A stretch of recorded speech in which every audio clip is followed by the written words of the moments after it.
একাদশ সংসদ নির্বাচনে ব্রাহ্মণবাড়িয়া ২ আসনে জয় পেয়েছেন বিএনপি প্রার্থী উকিল আব্দুস সাত্তার ভূঁইয়া। স্বতন্ত্র প্রার্থী মঈনুদ্দিন মঈনকে ৮,৫৭২ ভোটে হারিয়েছেন তিনি।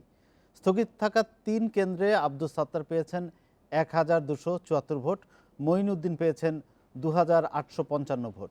সব কেন্দ্র মিলিয়ে ধানের শীষের প্রার্থীর ভোট মোট ৮৩,৯৯৭ এবং স্বতন্ত্র প্রার্থী পেয়েছেন ৭৫,৪১৯টি ভোট। এর আগে সকাল ৮টা থেকে বিকেল ৪টা পর্যন্ত চলে ভোট গ্রহণ। ৩০ ডিসেম্বর অনিয়মের অভিযোগে ৩ কেন্দ্রের ভোট স্থগিত করা হয়েছিল। সেদিন ১৩২ কেন্দ্রের মধ্যে ১২৯ কেন্দ্রের ফল ঘোষণা হয়।